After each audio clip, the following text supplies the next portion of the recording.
우리 오늘은 특별히 우리 추석 명절 한복판에 있습니다. 어제 추석이었고 내일까지 이제 추석 연휴가 이어지는데 아마도 많은 우리 성도들이 고향을 찾아 아마도 지금 고향 교회에서 오랜만에 예배를 드리는 것 같습니다. 그리고 또 오랜만에 또 교회를 찾아오신 분들도 있고요.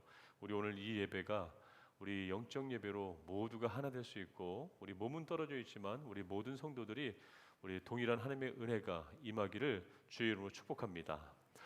여러분 추석이죠. 추석은 흩어진 가족들이 모여서 사랑을 나누는 우리 민족 고유의 명절입니다. 여러분은 어떻게 보내셨습니까? 가족과 함께 모이셨습니까? 저는 이번 그래도 명절에 정말 짧게 다녀온 것 같아요. 지난 목요일 밤에 갔다가 금요일 점심때 돌아왔으니까 정말 짧게. 그래도 몇 년 만에 코로나19가 약간 해제되어서 고향을 찾아 또 다녀온 게 참 감사였습니다. 우리 남은 우리 명절 기간 동안 하나님과 함께하는 귀한 우리 추석 명절이 되기를 바랍니다. 그런데 우리가 추석 때 가족과 함께 모일 때 꼭 필요한 것이 있죠. 그것이 무엇일까요? 아마 대화일 것입니다. 예전에 혹시 여러분 개그 콘서트라는 그 개그 프로그램을 기억나십니까? 그 중에 제가 재밌게 봤던 코너가 있는데 바로 대화가 필요해라는 그런 코너였습니다. 제가 오늘 설교에 예화 설교로 책교에서 오늘 이 코너만 한 10번을 본 것 같은데 적당한 걸 찾은 것 같아요. 한번 우리 이 영상 보면서 우리 설교를 이어가도록 하겠습니다.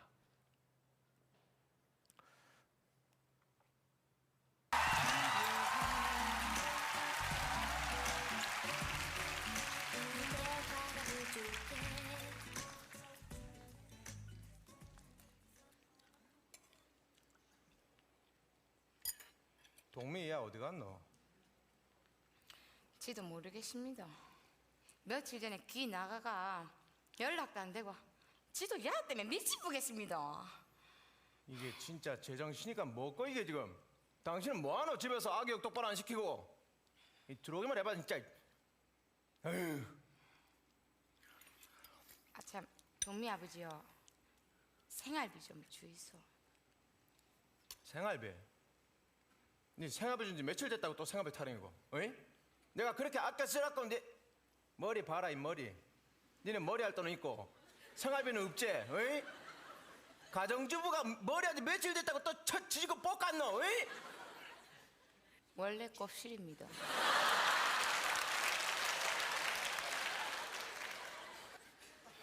머리는 그렇다 치자 그러면. 어이? 이 손은 뭐고 이게? 이 손은 이게 뭐고 이게?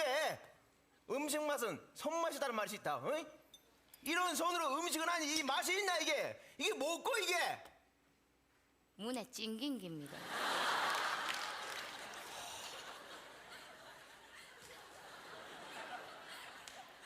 밥 먹자.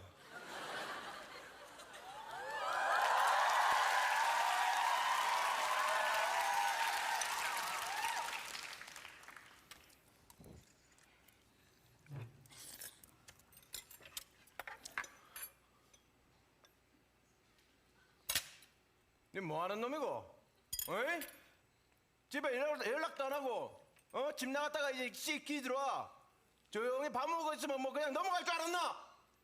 와 정신을 못 차려. 그럴 거면 학교 때려치고 집 나가라. 수학여행 다녀왔는데요.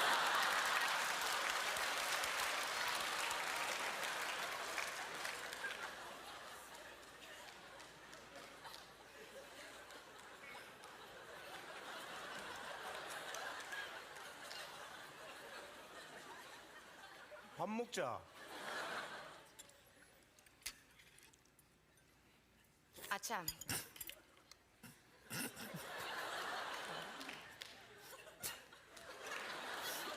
아니지, 수학여행 갔다가 억수로 재밌는 일이 있어가지고요. 생각만 해도 웃긴다 아닙니까? 오랜만에 우리 식탁이 그냥 웃음꽃이 피네. 이게 억수로 재밌는데 얘기해드릴까요? 하지 마라.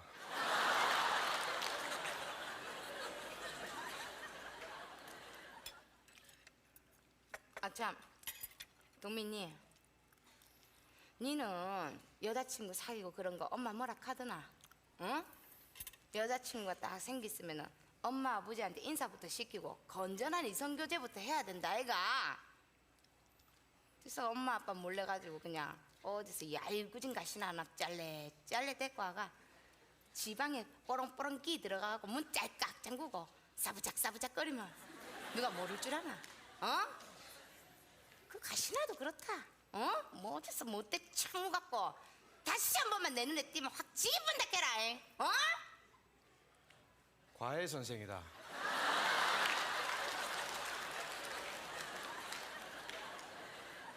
니는 아가 과외를 하는데 어쩐지도 모르나?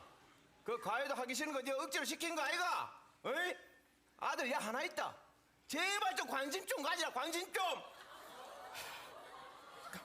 가정교육 이게 뭐고 이게?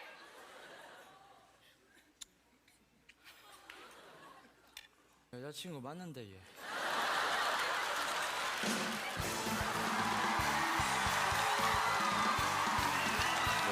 우리 재밌게 보셨습니까? 네, 재미있는 영상이지만은 뭔가 씁쓸함이 있죠.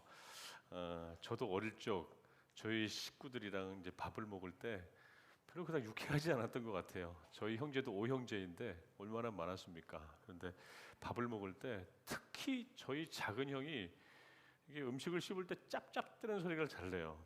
그러면 아버지한테 늘 혼났던 생각이 나는데 뭐 밥 먹을 때 떠들고 하면 복 나간다 얘기하고 우리나라의 모습과 우리의 모습과 별반 다른 것이 없는 것 같습니다. 혹 우리는 너무 바쁘게 산 나머지 오늘 뭐 교회 가는 날인지 아니면 우리 자녀들이 정말 수학여행에 갔는지 모르는 거는 아닌지 한번 생각해 봅니다. 또 우리가 대화 중에 가장 많은 것이 말이라는 것이 있겠죠. 말. 이 말이 얼마나 중요한지 성경에서는 이 말에 대해서 많은 교훈적인 이야기를 우리에게 해줍니다. 그 중에서 가장 좀 자극적이기도 하면서 공격적인 말에 대한 중요성을 말하고 있는 구절이 잠언 18장 21절 말씀이에요.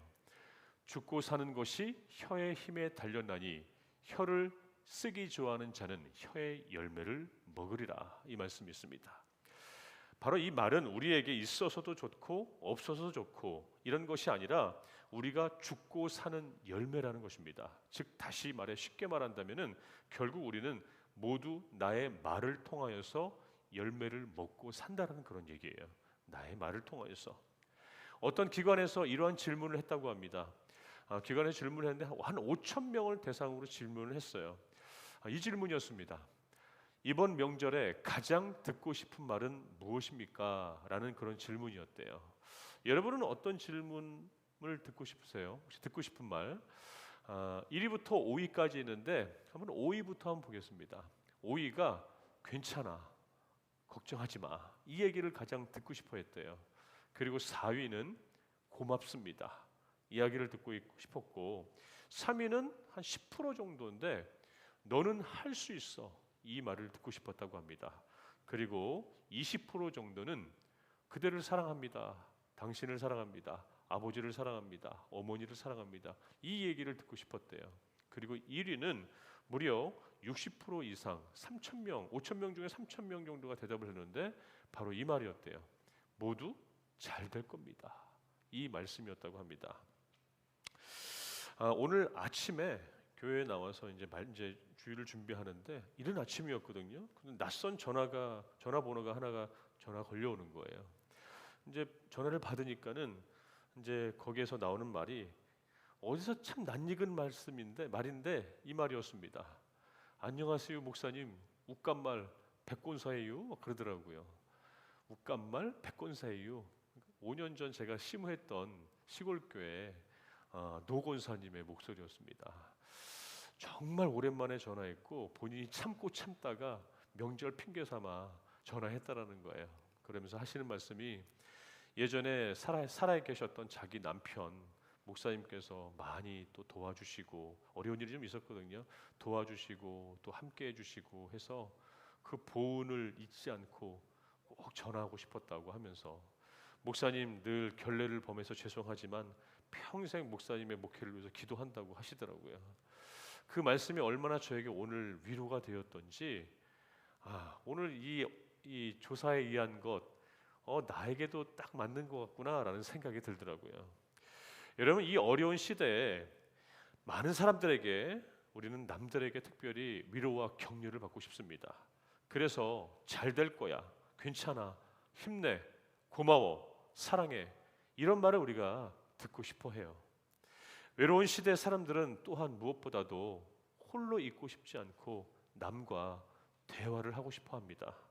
그래서 소통하고 외롭지 않게 살고 싶어 하는 것이 우리 모든 사람들의 아마 소망일 것 같아요. 여러분, 혹시 행복한 대화, 누군가와 함께 마주 앉아 이야기하고 싶습니까? 가족과 교인과 직장에서 여러분이 만나는 모든 사람들과 행복한 대화를 나누기를 원합니까? 그럼 우리가 성경에서 말하는 오늘 대화의 원리를 우리 한번 배우기를 원합니다. 특별히 오늘 말씀은 이 대화와 소통의 원리에 대해서 잘 이야기해 주는 그런 말씀입니다. 오늘 말씀을 보니까는 한 바리새인이 예수님을 초청하는 그러한 말씀으로 사건이 시작해요. 오늘 36절 말씀인데요, 같이 한번 읽어볼까요? 시작. 한 바리새인이 예수께 자기와 함께 잡수시기를 청하니 이에 바리새인의 집에 들어가 앉으셨을 때라고 이렇게 이야기는 시작이 됩니다. 이스라엘 사람들은 식사에서 초청하는 좋은, 이 사람을 초청하여 함께 음식을 즐기는 좋은 문화를 갖고 있습니다.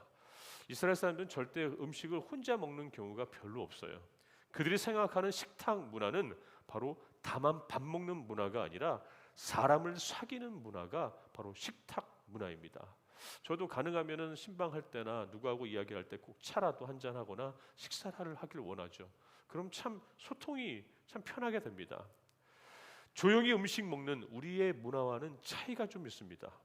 그들은 또한 음식을 먹으면서 이 대화가 그치지 않아요. 우리 음식 문화는 어떻습니까? 조용히 밥 씹는 소리도 나면 안 되는 그런 어릴 적의 문화였는데, 그리고 또한 그들은 그렇지 않다라는 거예요. 끝까지 서로가 이야기를 하고 이것이 밥 먹는 자리인지 이야기하는 자리인지 구분이 안 될 정도로 많은 대화가 오간다고 합니다. 그리고 그 자리에는 이 포도주가 늘 기본이래요. 포도주가 들어가면 어떨까요? 흥겨운 기분이 좀 취하겠죠. 물론 오해하지 마십시오. 이스라엘은 물이 귀하기 때문에 이 포도주가 음료를 대신합니다. 우리와는 차이가 있습니다. 그래서 이스라엘 가정에서는 식사를 하고 나오면 이 흥겨운 기분에 초대받은 손님은 을에 이렇게 인사를 합니다. 오늘 참 행복했습니다. 오늘 대접 잘 받았습니다. 오늘 참 훈훈했습니다. 라고 인사를 하는 것이 일반적인 이런 모습이에요. 그런데 오늘 이 바리새인과 예수님과의 대화 방법을 보니까는 그런 것 같지 않습니다. 느낌으로 봐서 별로 이 뭔가 삐딱한 자리일 것 같아요. 예수님의 시대에 사람을 초청하면은 당연히 이 하인들이 나와서 손님의 발과 손을 씻겨주는 것이 기본이었습니다. 그런데 오늘 그렇다라는 이야기는 없습니다. 그리고 음식을 또한 잘 차렸다, 최선을 다했다는 것도 기록에 남겨 있지 않습니다. 그런 좀 뭔가 좀 삐딱하고 별로 주체하는 그런 대화의 자리예요. 이때 누가 등장합니까? 한 여자가 집에 들어와서 사건의 이야기가 전개가 됐죠.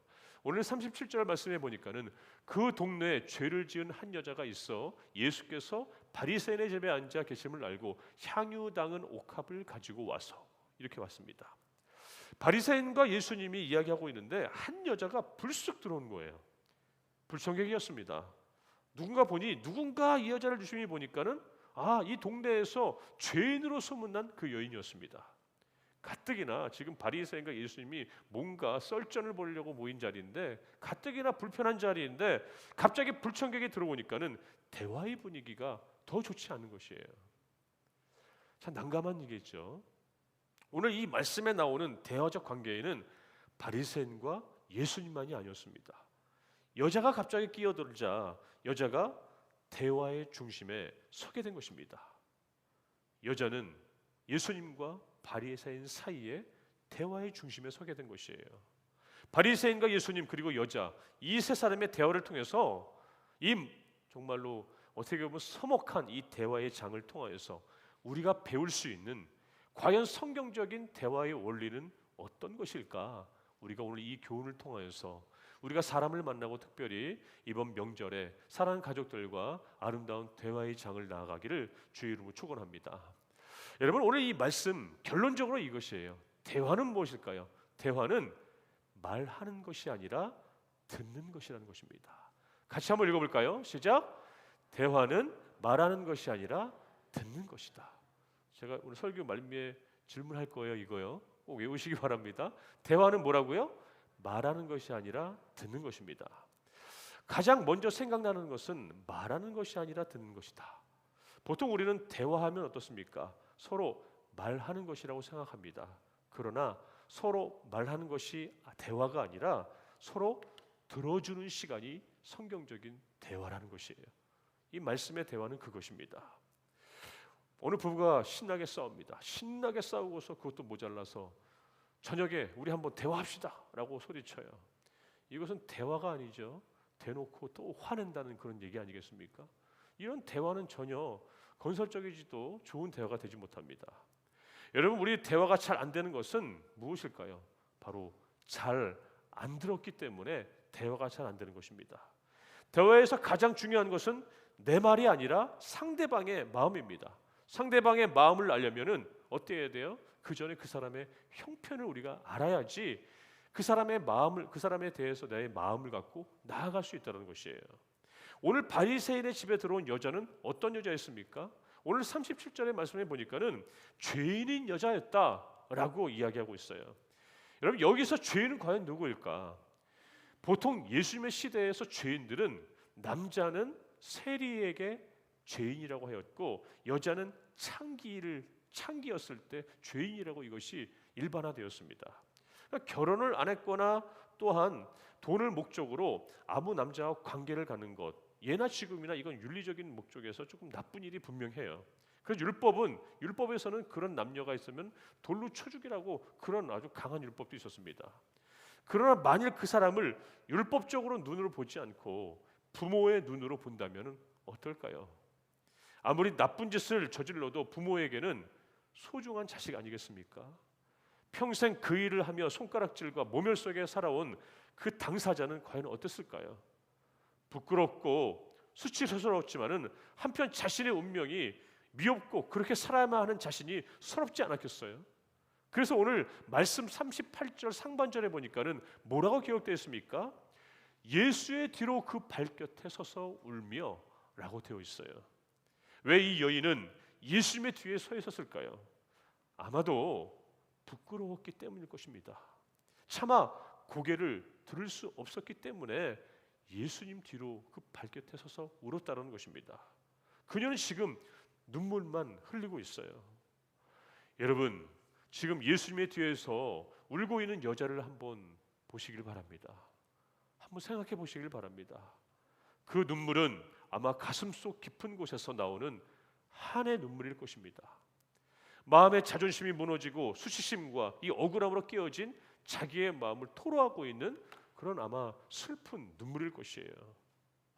그런데 여러분, 우리가 자세히 곰곰이 생각해 볼 것은 우리들의 대화는 늘 이러한 상황 속에서 이루어진다는 것입니다.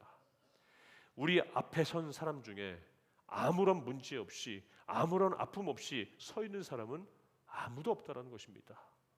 그러나 얼마든지 말로 대화할 수 있지만은 사람의 이 마음의 아픈 소리를 먼저 듣지 않으면 결국 우리의 대화는 별로 우리가 허공을 찌를 수밖에 없는 그런 대화가 될 뿐이라는 것입니다. 미국의 작가 오헨리의 단편 중에 강도와 신경통이라는 이 짧은 작품이 있습니다. 어느 집에 강도가 들었습니다. 부스럭거리는 소리에 잠이 깬 주인이 강도와 탁 맞닥뜨린 것이에요. 이 강도가 이 주인에게 총을 겨누면서 손들어라고 이렇게 소리칩니다. 근데 이 주인이 왼팔만 들고 오른팔을 들지 못한 거예요. 강도가 묻습니다. 왜 한 손만 드냐? 두 팔 다 들어라 라고 하니까 이 주인이 더듬거리면서 이렇게 얘기합니다. 사실 제 오른팔에 신경통이 있어가지고 들지 못한다 라고 얘기를 합니다. 이 강도가 이 얘기를 듣더니 잠시 이 자기의 총을 내려놓고 이렇게 말하는 것입니다. 사실 나도 신경통이 있어서 낮에는 일을 못하고 밤에는 신경통 때문에 잠을 자지 못해 이 강도짓을 하고 있어. 이 동병상련 둘이 똑같은 마음으로 만난 것 아니겠어요? 서로 밤새 얘기를 하다가 결국 친구 먹고 이렇게 헤어졌다라는 그런 작은 단편집이에요. 여러분, 심리학자들에 의하면은 사람은 다른 사람의 말을 들을 때 25% 정도만 듣고 나머지 75%는 못 듣는다고 합니다. 그러니까 그 75%는 무시하거나 왜곡하거나 오해해서 듣는다라는 것이에요. 10마디 중에 2~3마디 정도만 듣는다라는 것입니다. 그래서 우리는 여기에서 우리가 볼 때 아주 관계가 중요합니다.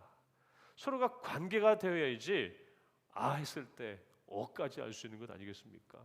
이 관계가 성립되어야지 하는데 대화를 아무리 해보세요. 뭐 25%밖에 못 듣는다는데 어떻게 소통이 되겠습니까? 그러기 위해서는 우리가 소통하기 위해서는 마음으로 그 사람의 형편을 살펴야 되는 것이고 관계가 형성된다는 것이에요. 만약에 그런 시간이 안 된다면은 최대한 이해를 돕기 위해서 그 사람의 배려하면서 우리가 이야기를 이끌어 가야 된다는 것입니다. 그래서 우리가 사람의 말을 할 때 듣는 태도 5가지가 있대요. 여러분들은 혹시 여기서 5가지 중에 어디에 해당하는지 슬그머니 한번 자신에게 한번 판단해 보시기 바랍니다.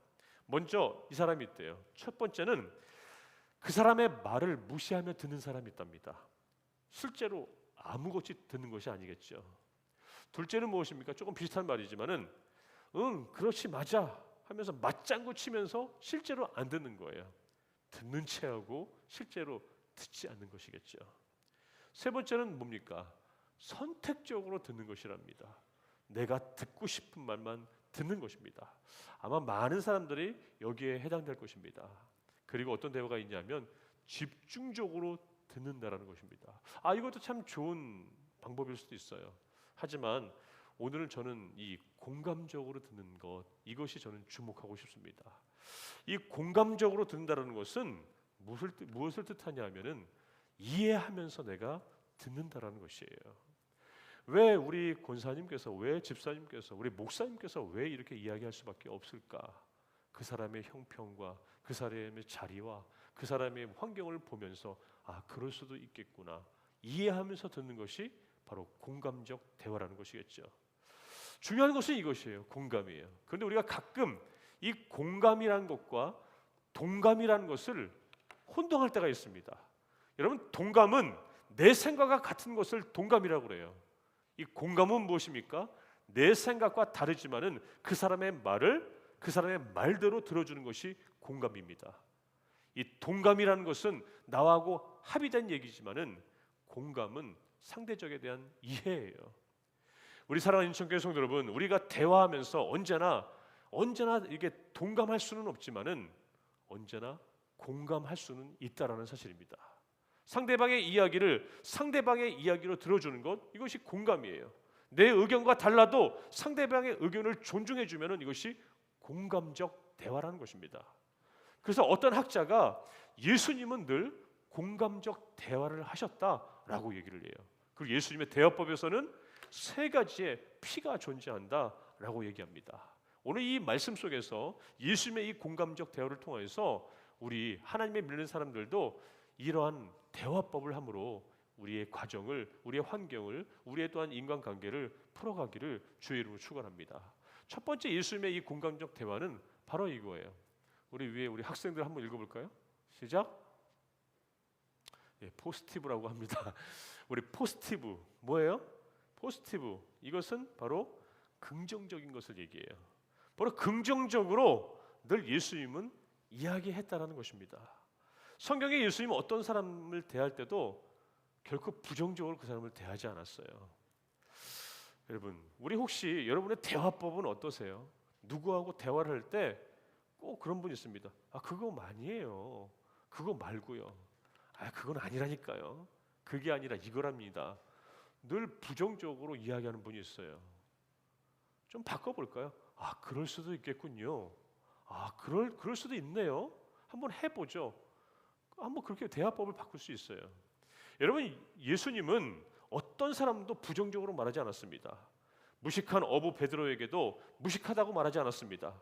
반석이라고 얘기했죠. 단단하다는 뜻입니다. 내성적이고 영적으로 예민한 요한에게는 아유 저 변덕도 지꿀조개 같은 놈이다 그렇게 얘기하지 않고 야 너는 참 우레와 같은 사람이다 라고 오히려 번개같이 칭찬했습니다. 무화과 나무 밑에서 홀로 앉아있던 나다니엘에게 야 너 참 무능한 사람이다 라고 얘기하지 않고 그에게 간사한 것이 없는 사람이다 라고 얘기합니다.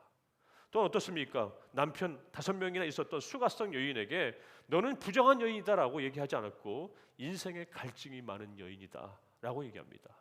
오늘 본문에 나오는 주인공 여자에게는 예수님께서는 죄인이라 하지 않았고 뭐라고 합니까? 47절에 보니까는 죄는 많지만 하나님께 용서를 많이 받은 여자라고 47절에는 말하고 있어요. 오늘 꼭 기억하실 것이 있냐면 죄인이라고 말한 것은 바리새인에게 있지 예수님께서 이 여인에게 죄인이라고 한 적은 없습니다. 바로 포지티브 뭘까요? 긍정적인 언어로 예수님께서는 늘 대화를 이끌어 갔다는 얘기예요. 여러분 상대방을 긍정적으로 보아야 상대방이 마음문을 열고 이야기를 할 수 있습니다. 우리가 가끔 광고에서 보면은 큰 사이즈의 물건을 보고 뭐라고 얘기해요? 여러분 바로 퀸 사이즈라고 얘기합니다. 이것은 미국의 여성 사업가 오스틴이 큰 체형의 여성의 속옷을 처음으로 빅 사이즈입니다라고 판매를 했대요. 근데 이 옷이 팔리지가 않는 것이에요. 그래가지고 빅 사이즈가 아니라 퀸 사이즈라고 이렇게 옷을 부르면서 이렇게 팔았을 때 옷이 정말 불티나게 잘 팔렸다는 것입니다. 큰 옷을 입은 여성들이 이 옷을 입을 때마다 자신은 뚱뚱보가 아니라 여왕 같은 존재다라고 인식했기 때문에 이 옷을 샀다는 것이죠. 바로 포지티브, 긍정적인 언어가 바로 성공한 케이스 중에 하나입니다.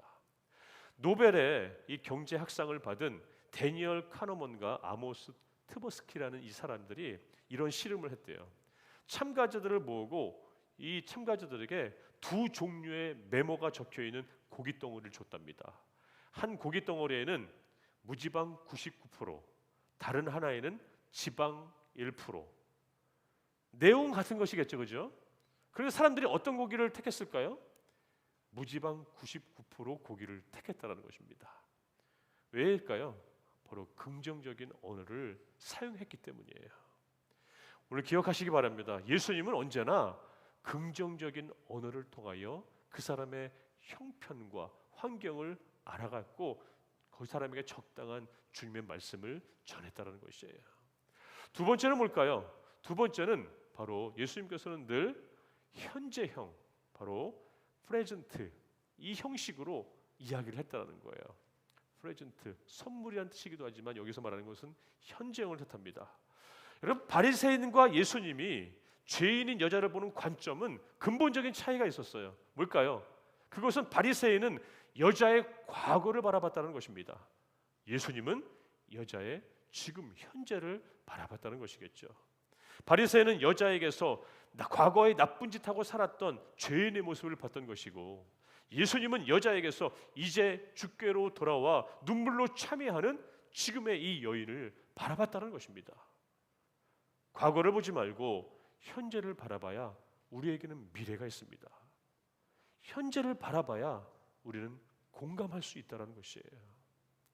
마음의 병이 있는 분들, 혼자 외로워서 살고 있는 분들, 또 이것이 심하여서 우울증에 걸려 있는 분들 보면은 그분들의 이 공통점이 뭔지 아십니까? 꼭 옛날 과거에 늘 거기에 살고 있습니다. 그것도 과거에 안 좋았던 일들, 슬펐던 일들, 자기가 고난받았던 일들, 누구에게 억울함을 당했던 일들에 거기에 늘 매여 있어요. 그분들이 이 우울증에 탈출하기 위해서는 현재를 바라보는 것이고 지금의 감사한 것을 찾아야 되는 것이거든요. 여러분, 우리가 대화도 마찬가지예요. 그 사람을 바라봤을 때 예전의 그 모습이 아니라 지금의 모습을 보고 앞으로의 건설적인 이야기를 해야지 과거의 이 상처를 들출 필요가 결코 없다라는 것입니다. 세 번째가 뭘까요? 예수님께서는 바로 3P 마지막 세 번째입니다. 바로 퍼스널 뭡니까? 이것은 사람을 아주 개인적으로 대했다는 것이에요. 풍경같이 이 사람을 대하는 것이 아니라 이 사람에게만 주목했다는 사실입니다. 이것이 예수님의 대화법이에요. 우리가 잘 알듯이 예수님께서는 사마리아 여인과 대화할 때 그 누구도 다 꺼려하고 거기 통과하기도 싫지 않고 부정한 여인이라고 없인 여긴 그 여인에게 예수님께서는 다가가서 그에게만 집중한 적이 있습니다. 죄인이었던 이 세리 삭개오에게 예수님께서는 그에게만 집중하였고 그 가정의 구원에 이르기까지 하였습니다. 여러분, 한 사람을 변화시키는 것은 무엇일까요? 그 사람에게 직접 다가가서 그 사람을 주목하면서 그와 함께 나의 시간을 주는 것이에요. 이것이 바로 예수님의 세 번째 퍼소나, 그 사람을 주목했다는 것입니다. 사람이 많든지 적든지 예수님이 이야기할 때는 그 사람과 주목하여 끝까지 듣고 그 사람을 생각하고 그 사람이 이야기할 수 있게끔 들어줬다는 것입니다. 여러분, 그래서 참 좋은 설교는 저는 뭐라고 생각하냐면은 이 주님의 설교가 우리 성도님들에게는 감사한 설교도 될 수 있고 나에게 찔림이 되는 설교도 될 수 있고 회개의 설교도 될 수 있잖아요. 그래서 가끔 나가면 성도님들이 목사님 꼭 오늘 설교는 저에게 하는 말씀인 것 같아요라고 할 때 그게 저는 은혜라고 생각이 됩니다. 주목했다는 저는 생각이 돼요. 근데 좋지 않은 설교는 뭘까요? 봐, 저거는 김지사한테 하는 얘기야. 그거는 좋지 않은 말씀이거든요. 여러분, 주님께서 여러분들을 주목하길 원하십니다. 여러분도 하나님의 말씀에 주목하면서 나에게 주는 그 교훈이 무엇인가를 발견하며 듣는 복된 시간이 되기를 바랍니다. 이것이 바로 예수님의 공감적 화법이에요. 여러분도 대화할 때 여러분 오늘 이 말씀을 통해서 앞으로는 말하는 것도 중요하지만은 이제는 조금 더 들어주는 그 대화를 하시길 바랍니다. 말이 앞서면은 얼마나 우리가 낭패를 당하는 적이 있는 것 여러분 잘 아시잖아요. 그 사람의 형편도 알아채기 전에 내가 그냥 어느 정도 감 잡아서 얘기하다가 얼마나 우리가 좀 낯설게 낭패를 경험한 적이 많아요. 그게 아닌데. 그래서 성경은 우리에게 말을 앞서기보다는 듣는 것을 먼저 중요시하라라고 우리에게 일깨워 줍니다.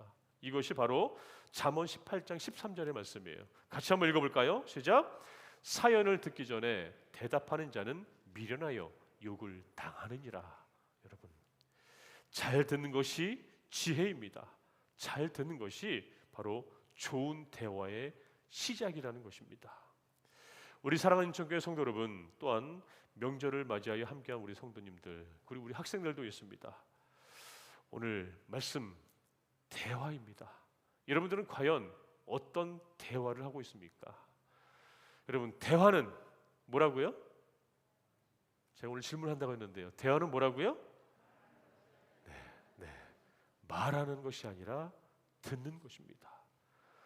듣는 시간이 서로 듣는 시간이 대화라는 것 우리가 꼭 기억하시기 바랍니다. 우리 대화가 잘 안 되는 것은 뭐라고요? 말을 잘 안 듣기 때문입니다. 대화에서 가장 중요한 것은 내 말이 아니라 상대방의 마음이라고 했습니다. 상대방의 마음을 알려면 그의 형편을 우리가 먼저 이해하고 공감하는 것이 먼저입니다. 상대방의 형편을 예수 그리스도의 눈으로 예수 그리스도의 마음으로 한번 살피시기 바랍니다. 그러면 자연적으로 들어줄 것이고 자연적으로 그 사람을 이해하는 말씨가 먼저 나올 것이고 자연적으로 그 사람과 함께 앞으로 가자, 일어나서 함께 가자, 우리 미래로 나아가게 될 줄로 믿습니다. 여러분, 조금 더 듣는 말, 저를 한번 따라해 보겠습니다. 조금 더 듣는 말, 조금 더 듣는 말. 우리 이번 명절에는 조금 더 듣는 말 우리가 함께 하길 바랍니다. 그래서 가뜩이나 내 이웃보다도 잘 만나지 못하는 내 형제들, 아마도 오해하는 것도 있을 것이고 또 뭐 섭섭한 것도 있을 것이에요. 그러기 전에 말하기보다 듣는 것을 통하여서 우리 함께 살피시고 건설적인 대화를 해나가기를 바랍니다. 여러분, 예수님의 이 공감적 대화, 상대방의 마음을 공감하고 위로하고 또 한 번 생명을 살리는 이것이 바로 오늘 우리에게 주는 일어나서 함께 가는 행복한 한가위 명절을 잘 마무리 짓는 그러한 축복이 될 줄 믿습니다. 우리 한가위 명절 한복판 내일이면 또 마지막입니다. 가족들이 함께 모일 수 있는 날은 아마 내년 설날이 되게 될 것 같아요. 우리 가족들 보내기 전에, 아니면 아직까지도 조금 섭섭하고 풀지 못한 것이 있다면 전화라도 하셔서 혹시 나에게 해줄 말 없냐, 아니면 나에게 하고 싶은 말 없냐, 한번 대화를 먼저 듣는 대화를 한번 이끌어가면서 공감해 주시고 위로하시고 그 생명을 살리는 우리 인천교회 모든 사랑하는 성도님들 다 되기를 주님의 이름으로 축원합니다. 기도하겠습니다. 자비하신 하나님, 우리에게도 결코 대화하기 쉽지 않은 사람이 있습니다. 그가 사랑하는 내 가족일 수도 있습니다. 주님, 내가 먼저 주님 마음 가지고 다가가게 하여 주시옵소서. 조금 더 듣는 그 사람을 위로하며 생명을 살리는 회복의 용기를 주시옵소서. 특히 한가위 추석을 맞이하여 성도들의 가정에 주의 모든 선하고 온전한 복으로 채우셔서 주 안에서 복되고 의미 있는 추석 명절이 되게 하여 주시옵소서. 우리 구주 예수 그리스도의 이름으로 기도드리옵나이다. 아멘. 우리 함께